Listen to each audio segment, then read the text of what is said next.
Yo guys, je vous retrouve dans un nouvel épisode de Livre d'Histoire pour vous présenter le dernier roman que je viens de terminer. Il s'agit de L'Empereur Plan d'Armel Carbonell aux éditions Mazarine Thriller. Et c'est une lecture que je vous conseille fortement. Une histoire extrêmement bien menée. Il n'y a aucune longueur. C'est desservi par une écriture d'une excellente qualité. On se laisse mener de bout en bout par l'autrice qui nous raconte son histoire, compressant dès le début sombre, sinistre, macabre. Et je tiens quand même à faire un petit point sur le travail éditorial. Le papier est d'une très grande qualité. Il est épais. Donc, les marges sont très présentes, ce qui représente un confort de lecture d'une très grande qualité. Et vraiment, même s'il se lit très vite, on n'a absolument pas envie de le terminer, car on a envie de rester plongé dans cette histoire. Je vous donne le pitch tout de suite. Alors, on est sur une double temporalité, mais sur un même lieu.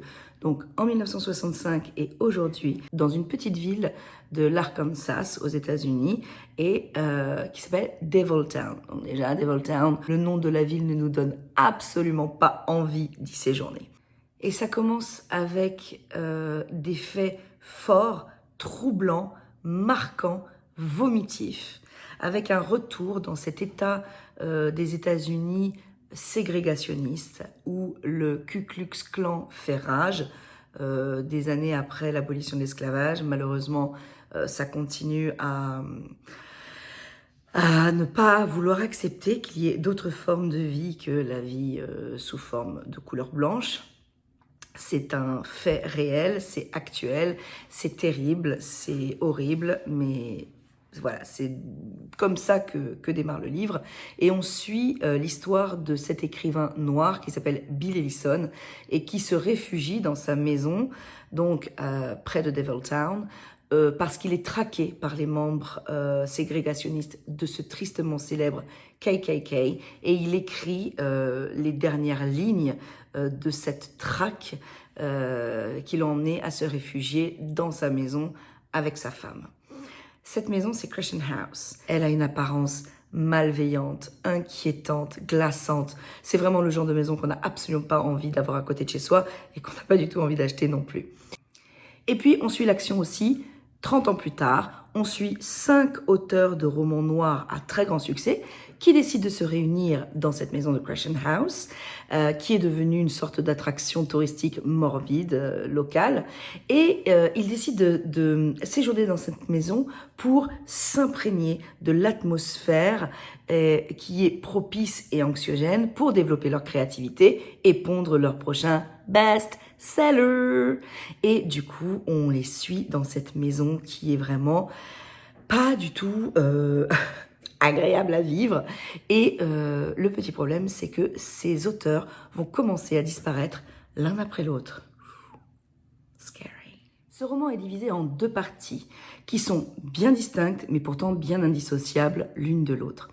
La première partie, et on a vraiment ce sentiment anxiogène, inquiétant, dans cette maison où tout est décrit, tout est assez lent. J'ai vraiment pris mon temps pour lire cette première partie parce que je voulais absolument m'imprégner de l'atmosphère qui était distillée, de cette atmosphère inquiétante qui était distillée par l'autrice. C'est une atmosphère qui est inquiétante, pesante, oppressante, lourde. On a vraiment une partie de mystère avec cette maison qui a la réputation d'être hantée, d'être possédée. Et c'est vraiment... Ouais, on est bien dans ce roman. Et ce qui est vraiment très intéressant, c'est que cette première partie est construite un petit peu comme un slasher movie, c'est-à-dire un espèce de film d'horreur vraiment traditionnel avec des grosses ficelles qui sont bien visibles. Voilà, 5 amis qui se retrouvent dans une maison, ils commencent à disparaître les uns après les autres. Et... enfin, je veux dire, c'est cousu de fil blanc, mais avec des ficelles de chanvre, quoi.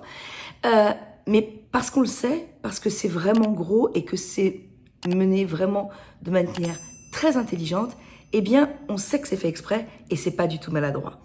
Donc, comme je viens de vous le dire, c'est extrêmement mystérieux, extrêmement opaque. On ne sait absolument pas où l'on va. On se demande quelle est la part de surnaturel et quelle est la part de réel dans ce récit. Il y a une paranoïa qui s'installe au fur et à mesure des pages, non seulement entre les personnages, mais également chez nous. Donc je ne veux pas trop vous en révéler, mais c'est vraiment, on se pose 1001 questions, on est en train de vouloir faire ses pronostics, on est en train de vouloir tirer les fils de la vérité, et plus on nous donne des indices, plus on a l'impression que on veut faire des ramifications pour comprendre ce qui se passe dans ce récit et entrepercevoir la vérité, et plus cette vérité s'échappe, s'éloigne. Et franchement, il y en a peut-être qui trouveront facilement, il y en a peut-être qui auront une révélation. Moi, j'avais tous les indices, je savais à peu près où on allait, mais j'arrivais pas à faire des ponts, des corrélations entre chaque pan de l'histoire. Et c'est ça que j'ai adoré dans ce bouquin, c'est que ça m'a tenu en haleine jusqu'au bout. Et c'était vraiment formidable. La révélation finale est juste sublime. Elle est brillante, crédible, claire. Tout est excellemment orchestré, ficelé, mené à bien. C'est vraiment un livre qui est extraordinaire. Les pièces du puzzle s'imbriquent enfin pour qu'on ait la vision totale et la fin, le bouquet final. C'est splendide, c'est extrêmement bien fait. C'est horrible, mais voilà, c'est un très très bon roman que je vous conseille vivement. Si vous aimez les thrillers, si vous aimez les histoires qui ne sont pas convenues, qu'on pense être cousu de fil blanc, parce que c'est amené comme un slasher movie, comme je le disais tout à l'heure, slasher movie, je prends l'accent d'American, et donc du coup voilà, c'est vraiment un très bon roman. Les sujets qui sont amenés dans ce roman, ils sont forts, ils sont actuels, et ils sont traités de manière extrêmement intelligente et pertinente. Donc déjà, je vais pas vous révéler quels sont les sujets, vous connaissez le premier puisque j'en ai parlé tout au début, le racisme, le problème interracial, la suprématie blanche qui écrase les autres couleurs. Ici, il s'agit des Afro-Américains, mais bon, ça aurait pu, enfin, bien avant, c'était les Amérindiens. Bref, je vais pas rentrer dans le débat. Mais voilà, c'est un roman qui a été traité de manière vraiment très intelligente par l'autrice et il est extrêmement bien fait. J'ai terriblement aimé ma lecture et je vous le conseille fortement. L'Empereur blanc d'Armelle Carbonell aux éditions Mazarine Thriller. Et avant de vous quitter, je voulais juste vous parler de la bourde du jour / mignonnerie, parce que quand même, voilà ce qui arrive quand on commande sans faire vraiment attention et sans lire les références. Voilà, j'ai commandé le tome 3 de Keana, on Fire, et il est de la taille de ma main. Oui, c'est un timbre-poste, tout à fait. Donc, c'est terrible. Quand j'ai vu ça, j'ai fait « What ?»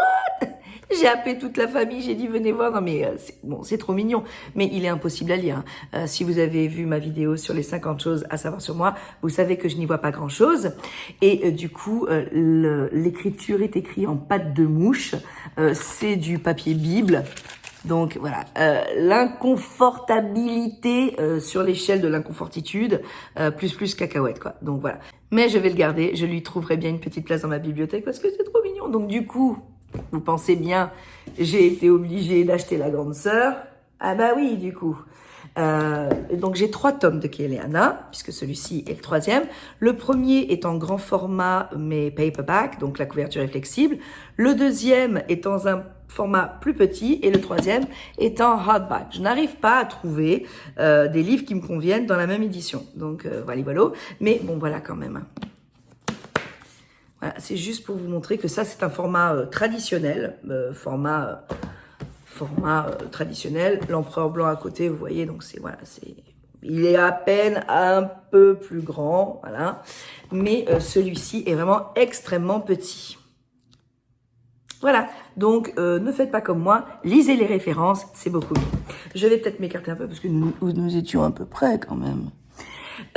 Voilà, j'espère que vous avez apprécié cette vidéo en ma compagnie. Je vous souhaite à tous une excellente soirée, matinée, après-midi, whatever. Et je vous dis à très bientôt dans un nouvel épisode de Livre d'Histoire. Ciao, ciao. Clap.